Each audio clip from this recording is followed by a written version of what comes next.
एका लॉजमध्ये एका तरुणाचा मृतदेह आढळून आला आणि एकच खळबळ माजली. तो आला तेव्हा त्याच्यासोबत आणखी एक तरुण आणि एक तरुणी होती, पण ते दोघे सकाळीच पसार झाले होते. तसेच त्या दोघांनी हॉटेल रजिस्टरमध्ये दिलेले आधार कार्ड बनावट असल्याचे उघड झाले. याचा अर्थ त्या दोघांनीच हा खून केला होता. पण का? ते दोघे कोण होते? ते तिघे इथे कशासाठी आले होते? अशा प्रश्नांचा गुंता सोडवत पोलीस त्या घटनेपर्यंत पोहोचले, जी की खूप धक्कादायक होती. आजकाल वासना शमवण्यासाठी माणूस काय करतो हे आपण या व्हिडिओमध्ये सविस्तर पाहू. जर तुम्ही चॅनलवर नवीन असाल तर कलम 302 या मराठी चॅनलला लगेच सबस्क्राईब करा. मयूरभंज जिल्ह्यातील बडजामनी हे छोटे गाव आहे. तसेच सर्वसाधारण खेड्यासारखेच असणारे हे गाव, पण या गावातही काही लंपट भानगडबाज लोकही होते. अलीकडे तरुणांमध्ये तर वासनेच्या विकृती झपाट्याने वाढल्या आहेत. या गावात आकाश मोहंता आणि त्याचा मित्र चंद्रसिंग हे दोघे राहत होते. आकाश आता 30ला पोहोचला होता, तर चंद्रसिंग हा अजून 22चा असून त्याचेही लग्न झाले आहे. नवीनच लग्न झालेल्या चंद्रसिंगची आकाश कधी कधी चेष्टा मस्करी करायचा. आता काय तुझी मजा आहे, लग्न झालंय, बायको आली, असे म्हणून तो हसायचा. चंद्रसिंग देखील त्याला हसून हसून साथ द्यायचा. दोघात मस्करी चालायची. एकदा चंद्रसिंग म्हणाला, बायको आली म्हणून माझी मजा नाही, ती नव्हती तेव्हाही माझी मजा होती. ती नसताना काय मजा? बायको तर मजा आहे, डोली मिसकावत आकाश म्हणाला. असं तुला वाटतं कारण तुझी एकच आहे. चंद्रसिंगने कळ काढली. आणि तुझ्या काय 10 आहेत काय? आकाश गमतीने त्याला म्हणाला. 10 कशाला पाहिजे, एकच आहे, पण 10ला भारी आहे. असं म्हणत चंद्रसिंगने आकाशला एक फोटो दाखवला. ही कोण तुझी? तुला कशी सापडली? आकाशने मोठ्या उत्सुकतेने त्याला विचारले. चंद्रसिंगने नकारती मान डोलवली तशी आकाशची उत्सुकता ताणली. सांग की कोण आहे, कुठे भेटली? आकाश मागे लागला. मग चंद्रसिंगने तो किस्सा त्याला सांगितला. त्याच्या गावावरून शहरात जाताना बेटनाट्टी हा परिसर लागतो. एक दिवस चंद्रसिंग हा शेअर रिक्षाने शहरात निघाला होता. तेव्हा बेटनाडी परिसरात एक महिला रिक्षात बसली. ती चंद्रसिंगला अगदी खेटूनच बसली होती. सुरुवातीला त्याने अंग चोरून घेण्याचा प्रयत्न केला, पण तिने अंग अजूनच सैल सोडले. ती त्याला अगदी रेलून बसली होती. मग त्याची भीड मोडली. तोही तिला चिटकून बसला. रस्त्याच्या खड्ड्यातून गाडी जाताना बसणाऱ्या हादऱ्यांनी त्या दोघांचे अंगाला अंग घासत होते. ती 27 वर्षाची लग्न झालेली बाई होती. भरलेल्या अंगाची ती बाई अंग घासू लागल्याने चंद्रसिंग चेकाळला. त्याने धाडस केले आणि तिच्या शरीराला स्पर्श केला. चंद्रसिंग चांगलाच तापला होता. रिक्षा शहरात पोचली. दोघेही रिक्षातून उतरले. ती त्याच्याकडे पाहून हसली. तेव्हा त्याने दादाच विचार करून विचारले, बाजारात आला काय? तिने हसून होकार दिला. चंद्रसिंग म्हणाला, मी पण बाजारात आलोय. तिने मान डोलवली. मिळूनच करू बाजार मग. तो म्हणाला. ती पण तयार झाली. दोघे बाजारात गप्पा मारत फिरले. या गप्पामध्ये त्याला तिच्याबद्दल सगळी माहिती समजली. तिचं नाव पूजा असून तिचे लग्न झाले होते. 27 वर्षाच्या पूजाला 2 मुले आहे. पण ती नवऱ्यापासून वेगळी राहते कारण तिचे आणि नवऱ्याचे पटत नव्हते. 27 वर्षाची पूजा अंगाने चांगलीच भरली होती. तिचे मांसल शरीर, पुष्ट वक्षस्थळ, नितंबाचा गरगरीत घेर पाहून तो उत्तेजित झाला होता. ती चालताना तिच्या नितंबाची होणारी हालचाल त्याच्या काळजाची धडधड वाढवत होती. तिने पहिल्या भेटीत त्याला बऱ्यापैकी माहिती दिली होती. तसेच दोघांनी एकमेकांचे मोबाईल नंबर घेतले होते. बाजारावरून ते पुन्हा रिक्षाने परतले. आता मोबाईल नंबर असल्याने ते दोघे एकमेकांना संपर्क करू लागले. कॉल मेसेज हे आता कायमचेच झाले होते. दोघातील सहवास वाढत गेला. अवघ्या 20 वर्षाच्या चंद्रसिंगच्या मनात तिला भोगण्याची इच्छा उफाळत होती. तिकडे तिनेही ते ओळखले होते. तिला तुमच्यासारखाच अविवाहित कोवळा तरुण भोगायला मिळाला तर हवा होता. तिला त्याच्यासारखाच अविवाहित कोवळा तरुण भोगायला मिळाला तर हवाच होता. दारुडा नवरा तिला आवडतच नव्हता. त्यापेक्षा हा कोवळा तरुण तिला आता हवासा वाटू लागल्याने तिनेही त्याला ग्रीन सिग्नल दिला. मग धाडस करून चंद्रसिंग एकदा तिला भेटण्यासाठी गेला. तिने त्याचे हसून स्वागत केले. चहापाणी केले. घरात ती आई तिची लहान मुले खेळत होती. मुले इकडे तिकडे खेळत होती. तिने हसून होकार दिला. चंद्रसिंग म्हणाला, मी पण बाजारात आलोय. तिने मान डोलवली. मग धाडस करून चंद्रसिंग एकदा तिला भेटण्यासाठी गेला. तिने त्याचे हसूनच स्वागत केले, चहापाणी केले. घरात ती एकटी आई आणि तिची लहान मुले खेळत होती. चंद्रसिंगची चुळबुळ चालू होती हे तिच्या लक्षात आले. तेव्हा ती हसली आणि म्हणाली, तुम्ही येणार हे मला आधी का नाही सांगितलं? तो म्हणाला, आधी ठरलं नव्हतं, तुझी आठवण आली म्हणून आलो. हो, पण आधी सांगितलं असतं तर बरं झालं असतं, असं म्हणत ती त्याच्याजवळ येऊन बसली. त्याने तिला हळू जवळ घेतलं. माझं तुझ्यावर प्रेम बसलं आहे असं म्हणत त्याने तिचं चुंबन घेतलं. तिने प्रतिसाद दिला. चुंबन घेऊन बाजूला होत ती म्हणाली, आता बाकी काही नको, मुले आहेत. तो म्हणाला, माझं तुझ्यावर प्रेम आहे, मला तू खूप आवडतेस.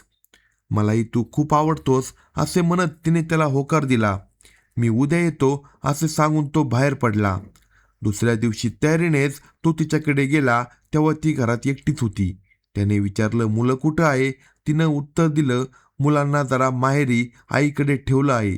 तो समजायचे ते समजून गेला. त्याने तिला पटकन मिठीत घेतले आणि त्याच्यावर चुंबनाचा वर्षाव केला. दोघे आवेगाने एकमेकांना चुंबू लागले, आवळू लागले. पाहता पाहता त्यांच्या उत्तेजना वाढत गेल्या आणि आता कपड्याचा अडसरही नको वाटू लागला होता. काही वेळातच तिचे ते मादक शरीर त्याच्या ताब्यात गेले. तिच्या स्तनमर्दनात तो रंगून गेला. तो आवेगाने तिला चुंबत होता, स्टँड मॉडर्न करत होता. त्याचे हात तिच्या अंगावर सगळीकडे मुक्तपणे फिरत होते.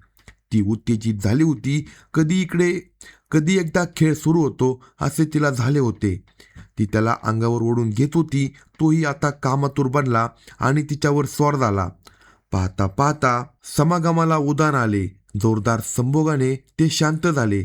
नुकतीच विशी पार केलेल्या चंद्रसिंगला हा खेळ आवडला होता.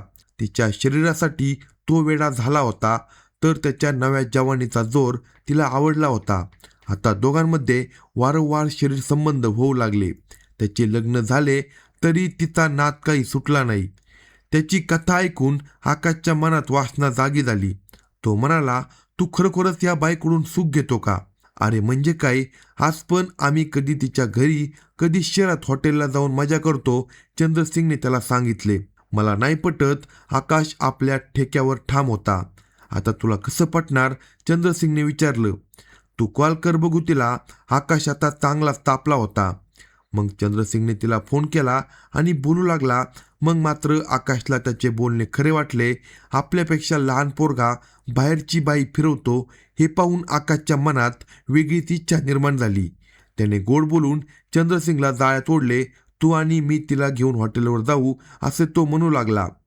त्याला चंद्रसिंगने नकार दिला. ते जमणार नाही असे त्याने स्पष्ट सांगितले. मग आकाशने नवा डाव टाकला. तू, मी आणि ती असे तिघे हॉटेलवर जाऊ, पण मला काही करायचे नाही. तुम्ही करायचे आहे ते करा. मला फक्त बघायचे आहे तू खरं बोलतो की खोटं. हे बरोबर जमले. चंद्रसिंग आता तयार झाला. त्याला त्या खेळात वेगळीच मजा वाटत होती. त्याने तिला कॉल करून आपण हॉटेलला जायचे आहे असे सांगितले. ठरल्याप्रमाणे ते दोघे बडजामनी गावातून दुचाकीवरून निघाले. वाटेत त्यांनी बेटनाती परिसरातून पूजाला सोबत घेतले. त्यानंतर ते तिघेही 25 डिसेंबर रोजी बालासोर शहरात पोहोचले. पूजाने चंद्रसिंगला विचारले, हा कोण आला आहे आपल्यासोबत आणि तो आपल्यासोबत का आलाय? त्यावर तो म्हणाला, तो माझा मित्र आहे, त्याचा काही प्रॉब्लेम नाही, तो काही करणार नाही. त्याच्यावर विश्वास ठेवून ती हॉटेलमध्ये गेली. रजिस्टरला तिघांनी आधार कार्ड दिलं, नोंद केली. नातेवाईक असल्याचे सांगून खोली घेतली. त्या खोलीत आता ती आणि ते दोघे होते. एका बेडवर आकाश बसला तर दुसऱ्या बेडवर ते दोघे गप्पा मागत बसले होते. हळूहळू उत्तेजना वाढली. चंद्रसिंग आणि जेमामणी या दोघांचे चुंबन आलिंगन सुरू झाले. वासना वाढत गेली. लाज बाजूला पडली आणि दोघे विवस्त्र होऊन समागमाचा आनंद लुटू लागले. हे बाजूला पाहत बसलेल्या आकाशच्या मनातही कामभावना उफाळून आली. तिच्यासारखी भरलेली बाई आपणही भोगावी असे त्याला वाटू लागले.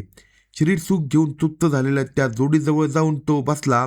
त्याने पटपट कपडे काढले आणि तिला म्हणाला, मलाही तुझ्याकडून सुख पाहिजे. तू खूप सुंदर आहे, मला तुला भोगायचे आहे. त्याचा हा अवतार पाहून ती गांगरली. तिने त्याला नकार दिला. तसेच चंद्रसिंग देखील चिडला. तुला मित्र म्हणून आणले आणि तू असं का वागतो असे म्हणत त्याने आकाशला बाजूला ढकलून दिले. पण आकाशच्या मनात वासनेचा नाश सुरू झाला. तो काही ऐकत नव्हता. मला आता तिला भोगायची आहे असे म्हणत तो तिच्या अंगावर पडू लागला. त्याला आवरताना चंद्रसिंगला नाकी नऊ आले.